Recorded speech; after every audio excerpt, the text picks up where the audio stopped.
Baik, Assalamualaikum warahmatullahi wabarakatuh. Izinkan saya Muhammad Dafal Munawir, biasa dipanggil Dafa, akan menerangkan tentang sedikit dari hasil analisis saya untuk PT United Tractors Tbk. Jadi untuk PT United Tractor ini sendiri adalah PT United Tractor merupakan perusahaan distributor alat berat terbesar di Indonesia yang merupakan bagian dari Astra International yang juga menyediakan solusi di bidang mesin konstruksi, kontraktor penambangan, pertambangan, dan juga industri konstruksi dan energi, termasuk pengembangan energi baru terbarukan atau EBT. Perusahaan ini menawarkan produk ternama seperti Komatsu, Scania, dan lain-lain dengan dukungan purna jual komprehensif dan berkomitmen pada prinsip ESG atau Environmental, Social, dan Governance. Untuk pembangunan berkelanjutan didukung oleh jaringan luas dan rekam jejak lebih dari 50 tahun. Berikut adalah profilnya. Jadi PT United Tractor ini perusahaannya yang didirikan pada tanggal 13 Oktober 1972 dan merupakan anak perusahaan dari Astra International yang berstatus perusahaan publik atau TBK sejak 1989 dengan industrinya adalah alat berat, pertambangan, dan juga kontraktor dan energi. Kemudian untuk hasil analisis saya di sini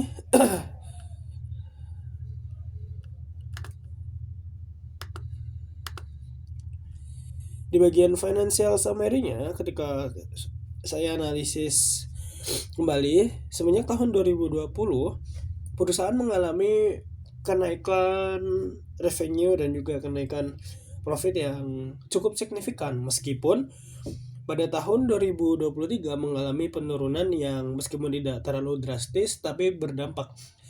Bisa dibilang ibarat kata untuk profitnya PT United Tractor ini mereka mendapatkan profit puncak atau ETH-nya pada di tahun 2022. Di sini bisa kita lihat dari net income-nya yang sebelumnya hanya 6 juta, 10 juta kemudian menjadi 21 juta.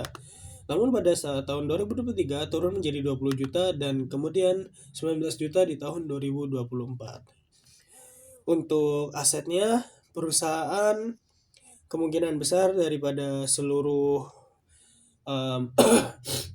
profit yang ada oleh perusahaan digunakan untuk mengembangkan aset mereka. Bisa dilihat dari semenjak tahun 2020 asetnya berada di angka 99.863. Kemudian angka terakhir di tahun 2024 menunjukkan angka 169.480.618. Dan di sini tidak terjadi penurunan sekalipun untuk asetnya.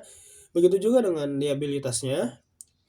Namun untuk ekuitas, meskipun ekuitas telah bertumbuh dari 63 hingga ke 98, pada tahun 2023 perusahaan mengalami penurunan ekuitas dari 89,513 di tahun 2022 ke 84,041 di 2023. Jadi pada saat ini perusahaan mengalami penurunan pada ekuitasnya.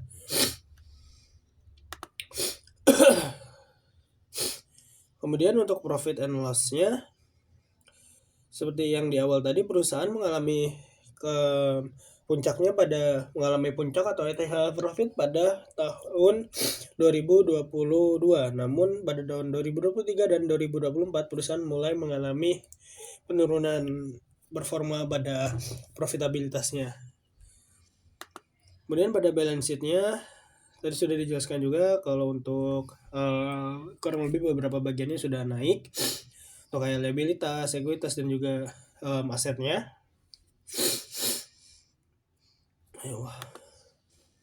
Kemudian untuk rasionya bisa kita lihat di sini.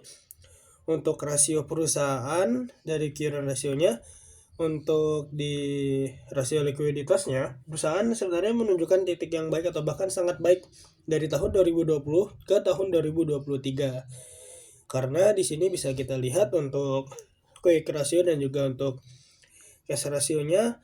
Untuk quick ratio-nya berada di angka 2 meskipun di tahun 2003 dia turun menjadi 1, namun masih aman. Kemudian untuk cash ratio-nya, cashnya mengalami kenaikan dan akhirnya mengalami penurunan yang stabil. dari 0,9, 1, 0,9 sampai akhirnya 0,4 dan 0,5 di tahun 2023, 2024. Jadi bisa dibilang perusahaan mengalami stabilisasi itu dari tahun 2020 ke tahun 2022, kemudian mulai mengalami penurunan rasio di tahun 2023 dan 2024. Dan di sini untuk rasio solvabilitasnya dari utang dan ekuitas, untuk hutang kepada ekuitasnya perusahaan menunjukkan bahwa hutangnya bisa dibilang lebih banyak daripada ekuitasnya di sini. Karena di sini rasionya menunjukkan angka 50%-an lebih, bahkan di tahun 2023 angkanya mencapai 83%. Namun untuk debt kepada asetnya lebih banyak, dan bisa dibilang ketika perusahaan meskipun mempunyai liabilitas yang tinggi, tapi aset masih bisa mengimbangi dan bahkan masih bisa menutupi untuk liabilitas daripada perusahaan tersebut, dari perusahaan United Tractor ini. Kemudian untuk profitabilitasnya, perusahaan berada di angka standar untuk industrial dari yang setelah saya review, karena di sini mereka tidak terlalu menunjukkan pertumbuhan yang signifikan sekali. Rata-rata berada di angka 20%-an untuk gross profit marginnya, di belasan persen sampai 20% di OPM-nya, kemudian di net profit marginnya 9, sampai 16, dan sisanya di ROA dan ROE-nya ada di angka 6 sampai angka 20-an, dan itu termasuk angka yang stabil. Kemudian untuk analisisnya, ini saya menganalisiskan dengan PT Tira Austenit yang juga bergerak di bidang tersebut, di bidang industrial. Untuk revenue-nya bisa dibilang PT Tira Austenit ini memiliki revenue yang kurang lebih sedikit daripada dan lebih kecil daripada United Tractor. Maklum, United Tractor merupakan perusahaan terbesar di bidang industrial di Indonesia, salah satunya. Kemudian ini bisa dilihat kalau di PT Tira Austenit itu mereka sempat mengalami loss atau mengalami kerugian dari net income-nya di tahun 2021. Namun untuk di tahun-tahun selanjutnya, perusahaan mengalami kenaikan dan juga akhirnya stabil di angka 1,2 sampai 1,5 di tahun 2023 dan 2024 ini. Kemudian untuk liabilitasnya, perusahaan untuk asetnya mengalami naik turun yang cukup signifikan. Dari tahun 2020 terdapat 344,961, namun di tahun 2022 mereka sempat naik sampai di angka 351,091, tapi akhirnya mengalami penurunan lagi tahun 2023. Begitu juga dengan liabilitasnya, dan juga untuk angka ekuitasnya mereka kurang lebih stabil di angka 162 sampai 170. Namun selama 4 tahun terakhir kurang lebih tidak ada perubahan yang terlalu signifikan. Kurang lebih seperti itu. Jadi untuk analisisnya bagaimana? Ini merupakan analisis langsung dari webnya yang saya ambil untuk average dari current rasionya, quick rasionya, dan sebagainya.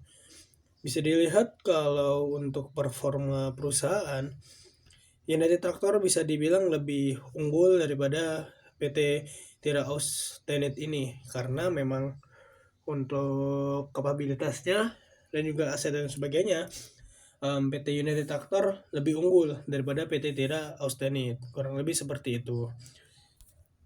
Mungkin itu saja yang bisa saya sampaikan. Apabila ada salah kata, salah pemahaman, saya mohon maaf. Ini Nasrul Mustaqim. Assalamualaikum warahmatullahi wabarakatuh.